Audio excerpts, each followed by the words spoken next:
paz do Senhor, irmãos, sejam bem-vindos a mais um Momento Move de reflexão. Não se esqueça de já curtir, compartilhar o vídeo com alguém e de deixar a sua contribuição para esse debate, para essa reflexão no chat, que vai estar passando nessa estreia.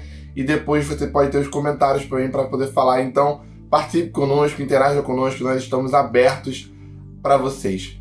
E hoje a gente vai ler lá em Lucas, no capítulo 5, e deixa eu só te explicar o que está acontecendo aqui antes da gente ler. Jesus, ele curou a sogra de Pedro. As pessoas procuravam muito Jesus, né? Na noite, Jesus, logo ao entardecer, Jesus foi procurado por muitos doentes e pessoas endemoniadas. E Jesus curava, expulsava os demônios e tudo mais. E a fama de Jesus já percorria toda aquela região. E aí Jesus saiu cedo, foi partir, e a multidão foi atrás dele. O pessoal estava procurando Jesus, né? E foi para um lugar deserto e a multidão foi junto com Jesus. E as pessoas procuravam Jesus por causa dos milagres dele. E aí a multidão era tão grande que Jesus decidiu subir num barco, né? Já de uns pescadores daquela região, né? E as pessoas ficaram ali, e ele meio que se afastou um pouquinho para as pessoas não entrarem no barco também, né? Mas Jesus começava a ensinar o povo. E aí ele entra no barco de Simão, né? Que mais tarde Jesus chama ele de Pedro, né? De Simão Pedro. Então, Jesus entra no barco de Pedro, tá? E ele tá ali falando, depois ele fala assim: Pedro, vai pro mar, vai pro alto mar. Eu vou ler pra vocês, pra gente contextualizar melhor. Então, Lucas 5, a partir do capítulo 1, diz assim: E aconteceu que, apertando a multidão para ouvir a palavra de Deus, ele estava junto ao lago de Genezaré. Então aqui, né, Jesus estava numa região de um lago, então existia ali uma parte de areia e o restante era água, né? E viu 2 barcos parados junto ao lago, mas os pescadores tinham descido deles e estavam lavando suas redes, ou seja, já voltaram de uma noite de pesca e não tinha, né, assim, estavam encerrando o trabalho deles, né? Não tinham pego nada e estavam encerrando o seu trabalho. E aí ele entrou em um dos barcos, que era de Simão. Ele pediu que afastasse um pouco da terra e, sentando-se, ensinava do barco à multidão, como eu falei para vocês. E quando ele terminou de falar, disse a Simão: velejai para o profundo e lançai as redes para um arrastão. E respondendo, Simão disse-lhe: Mestre, nós trabalhamos toda a noite e nada apanhamos, mas sobre a tua palavra eu lançarei a rede. Vamos parar aqui. Primeiro ponto.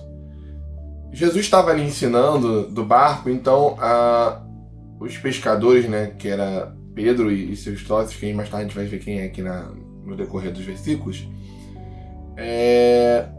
já voltaram de uma noite de pesca, não tinham pego nada, estavam cansados, né, porque eles passavam naquela época uma noite inteira pescando. Até hoje, muitos lugares também são assim, eles passam a noite toda pescando. E aí, um rabino, né, então assim, Jesus ele é rabino, né, considerado rabino naquela época, né, as pessoas chamam Rabi, Jesus era rabino. Então, o cumprimento muito comum com os rabinos é chamar de mestre, porque mestre é aquele que ensina. Se o mestre é aquele que ensina, e Jesus estava ensinando a multidão, é normal que se chamasse Jesus de mestre. Ele ensinava. E aí, o que é muito legal aqui é o seguinte, que ele fala assim: olha, a gente foi trabalhando, não pegou nada, mas sobre a sua palavra, eu vou lá, vou voltar, vou lançar as redes. E é um detalhe muito importante, porque sobre a sua palavra, sobre a palavra de Jesus, Pedro voltou e lançou as redes.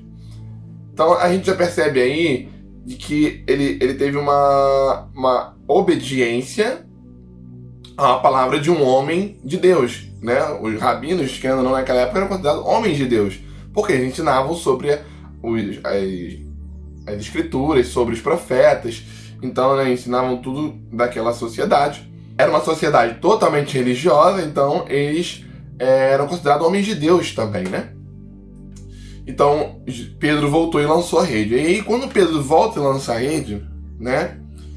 E fazendo assim, eles pegaram uma grande quantidade de peixes e a rede se rompia, ou seja, tinha muito peixe. A ponto das redes não aguentarem, porque veio tanto peixe, né? E eles acenaram aos seus companheiros que estavam no outro barco para virem ajudá-los, e eles vieram e encheram ambos os barcos, a ponto de começarem a afundar.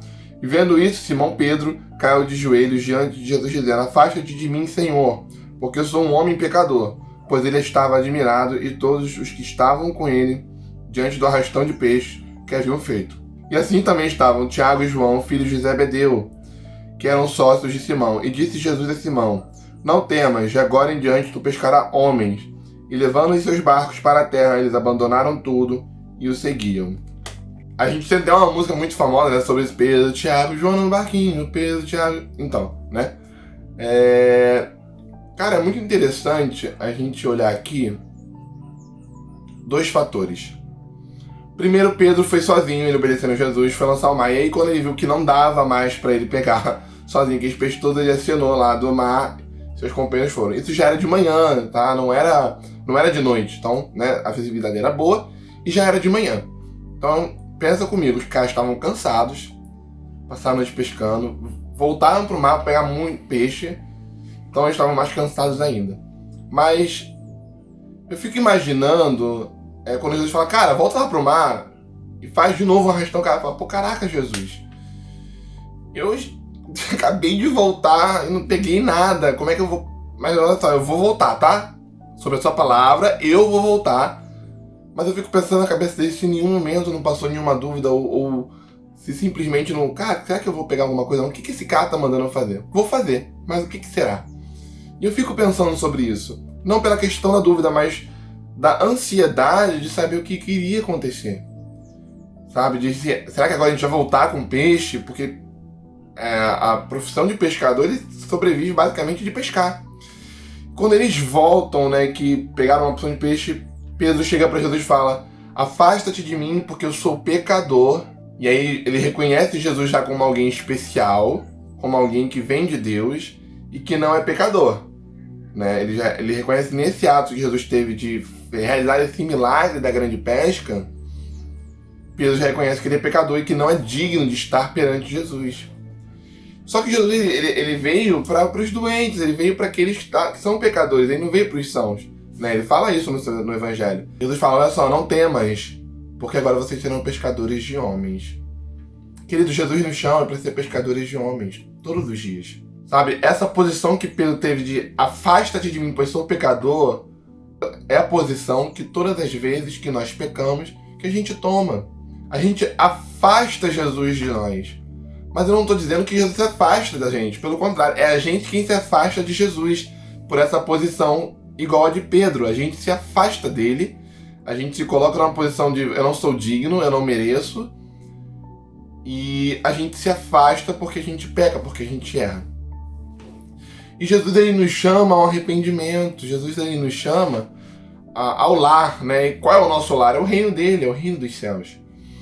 Né? Então, Jesus ele nos convoca a um arrependimento. Então, eu me enxergo muito em peso muitas das vezes por causa disso. Senhor, você afasta de mim, eu não sou digno. Por que você está comigo ainda? Né? E Jesus fala, não temas, porque de hoje em diante vocês serão pescadores de homens. Jesus, quando ele fala isso para Pedro, ele está liberando uma unção profética sobre Pedro e sobre Tiago e sobre João, dizendo, cara, vocês agora vão fazer algo muito maior do que pescar somente peixes. Vocês vão conquistar pessoas, vocês vão levar a minha palavra para outras pessoas, né? E a gente vê que Jesus depois dá o ID, né? A ordem do ID aos discípulos, né? Aos seus apóstolos, para pregarem o ID pelas cidades. Ele dá várias instruções mais para frente nos evangelhos. Mas é interessante entender que Jesus entende a nossa humanidade, ele entende que somos pecadores e fala, não temas. Não tema isso, não tema que você pecou, não tema. E aí, aqui não tinha acontecido ainda a plenitude do sacrifício de Jesus, mas hoje a gente tem a plenitude do sacrifício de Jesus, ou seja, já se foi consumado totalmente o que Jesus fez na cruz. Então a gente pode dizer, o sangue de Jesus é o que me limpa, é o que me purifica e é o que me torna digno. Porque eu não sou justo. O que me justifica é o sangue de Jesus. Então, quando Jesus fala para Pedro, não temas, Jesus está dizendo para você também, não tema. Ah, mas eu pequei, Senhor, mas eu errei. Eu não sou digno de fazer nada que o Senhor me pede. Não tema, porque o meu sangue é quem te justifica de todo mal. É o meu sangue que limpa você de todo o seu pecado. É o meu sangue que te limpa e te purifica. E a gente vê isso desde a festa da Páscoa, desde o Velho Testamento.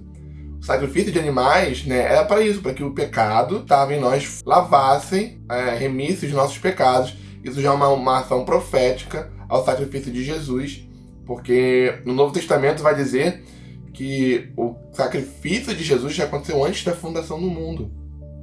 Já aconteceu no plano espiritual.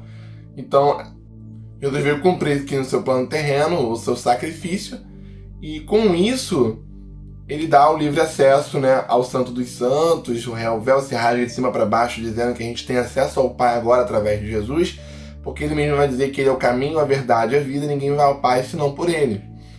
Então, eu quero te encorajar hoje o seguinte: eu pequei. Se arrependa. Se arrependa verdadeiramente do seu pecado, se arrependa verdadeiramente para que você possa cumprir aquele propósito que Deus tem para sua vida. Queridos, Deus tem um propósito para cada um de nós. Nós não somos acidentes, nós não somos excluídos. Todos nós fazemos parte de um plano de Deus. Deus tem um plano, Deus tem um sonho para cada um de nós. E para que esse plano, esse sonho, ele possa se realizar na nossa vida, nós precisamos nos arrepender, nos voltarmos para Deus e entender que Ele nos chama a fazer algo. E esse chamado que Deus tem pra gente não significa que eu nunca mais vou pecar, que eu não estou dizendo isso. Você vai errar.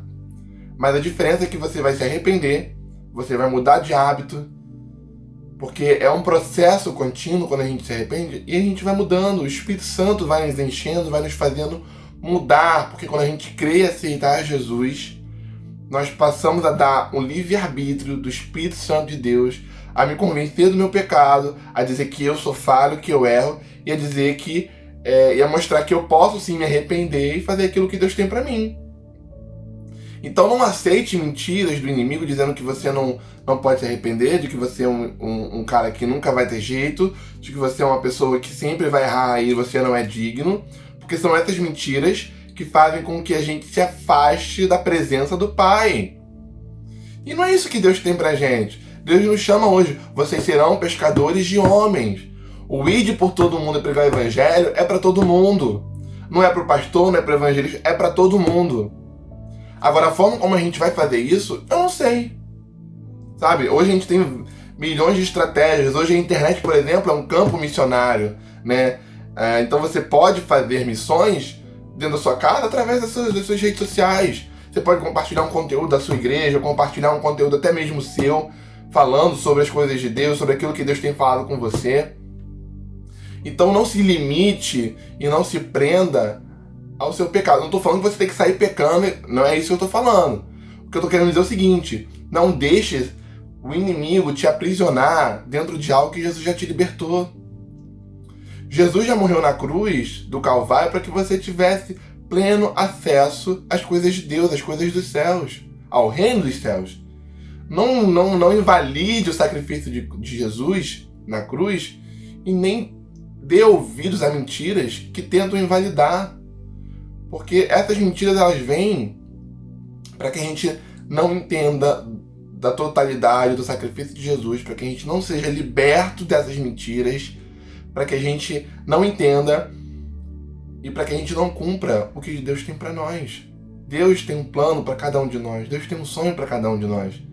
Sabe? Aqui quando ele fala: Pedro, vocês serão pescadores de homens, Jesus tinha um plano, Jesus tinha um sonho. Jesus estava montando seu ministério.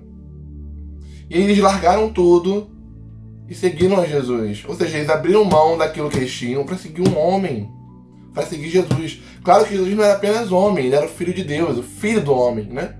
Jesus, ele era o Messias. Mas aqui eles não tinham essa compreensão ainda. Entenda isso. Eles aceitaram um convite, seguiram. Um convite depois de um milagre, depois de uma demonstração de poder ali. E é o que acontece com a gente também. Todas as vezes, todos os dias, o nosso fôlego de vida, sabe? Eu tava esses dias lembrando, cara, todo dia quando amanhece, o amor de Deus e as misericórdias do Senhor se renovam e por isso eu não sou consumido. Isso pra mim já é um milagre. Sabe? O sacrifício de Cristo na cruz já é um milagre. Porque eu posso hoje escolher a quem eu posso servir e a quem eu não posso servir. Hoje eu posso escolher entrar pro reino ou não entrar pro reino. Isso já é um milagre, que antes do sacrifício não se tinha essa escolha. Então não se limite ao seu pecado. Não se limite ao seu erro. Não deixe Satanás entrar na sua mente e dizer que você é o seu pecado, que você é o seu erro. Queria te dizer uma coisa: o seu pecado e o seu erro não te define. Quem te define é o que a Bíblia diz, é o que o Senhor diz a seu respeito. Não é mas eu fiz aquilo, Caio, você não sabe o que eu fiz, querido. Eu não quero saber o que você fez. Nem Deus. Cara, Deus escolheu jogar no mar do esquecimento os nossos pecados. Não estou dizendo que nós não vamos ter consequências e que nós não vamos pagar pelos nossos atos. Nós vamos. Mas Deus escolheu jogar no mar do esquecimento, isso é a palavra que está me dizendo, os nossos pecados, escolheu nos perdoar, escolheu nos dar uma outra chance para que nós pudéssemos cumprir a palavra que Ele tem pra gente. Então, desde o início da sua vida, desde que você está sendo gerado no ventre, e muito antes disso, Deus já sonhou com você, Deus já sonhou com o ministério, Deus já sonhou com um propósito para sua vida, Deus já sonhou com tudo em relação a você. Agora, cabe a você a se afastar de Deus e falar, eu sou pecador e não, e você se afastar de Deus? Ou cabe a você a fazer com Pedro, Tiago e João, seguir a Jesus, abrir mão de tudo que precisa se abrir mão de vontade, abrir mão de desejos, abrir mão de muitas coisas que o mundo pode te oferecer, abrir mão de muitas coisas que o inimigo pode te apresentar, para que você possa seguir a Jesus e cumprir o propósito que Deus tem para a tua vida. Deus tem um plano e um projeto para você. Nunca se esqueça disso. Caio, mas eu não sei qual é o plano e o projeto que Deus tem para minha vida. Peça para que Ele te diga, para que Ele te mostre. Deus tem ansiedade em nos mostrar e nos fazer cumprir o propósito. Ele quer, Ele ama, Ele anseia por isso. A vida cristã é uma conversão diária. Todos os dias nós temos que nos arrepender e nos converter, porque a conversão ela é diária. Então todos os dias nós temos que nos arrepender dos nossos pecados. Todos os dias nós temos que nos prostrarmos diante de Deus, para que o sangue dele possa nos limpar e nos purificar e nos justificar perante o Pai. E isso vai nos trazendo maturidade espiritual, isso vai nos trazendo maturidade emocional, isso vai fazer com que a gente possa crescer e evoluir no reino de Deus, no Evangelho, que a gente possa cumprir aquilo que Deus tem pra gente. Mas sabe, muitas das vezes eu questionei a Deus, por que alguém tão mais novo do que eu, ou por que alguém tão novo tem um ministério tão grande assim, ou tem algo tão grande assim. E hoje eu entendo que é porque essa pessoa, ela começou talvez mais cedo do que eu, nessa caminhada de entender que o pecado não define ela, de que ela tinha que se voltar para Deus, e por isso hoje ela vive algo muito grande, muito maior, porque ela teve uma decisão e ela teve um posicionamento para que hoje os sonhos de Deus e os planos de Deus na vida dela sejam reais. E assim com todos nós temos planos e sonhos que ainda serão gerados. Então, não tenha medo, vá em frente. Não tenha medo, vá em frente. Deus anseia em cumprir os planos e sonhos que Ele tem para você na sua vida. E não é para amanhã, é para agora, é para hoje. É para hoje. Deus tem um plano para mim, para você. E cara, se apressa, porque Jesus está voltando. E se Jesus está voltando, meu amado, a gente tem que cada vez mais querer estar na presença dEle. Cada vez mais estar preparado e fazer aquilo que Ele tem pra gente. Amém? Espero que você tenha uma boa semana, um resto de semana, um bom final de semana, que Deus possa estar abençoando a cada um de vocês que estão assistindo esse vídeo. Até a próxima reflexão, gente, na próxima semana. Não se esqueçam dos nossos cultos que tem durante a semana e também dos estudos que estamos fazendo de parábolas no nosso Instagram. É só você seguir a gente lá, tá bom? Que vai estar aqui o link na descrição do nosso Instagram. A paz do Senhor e fiquem com Deus, amados.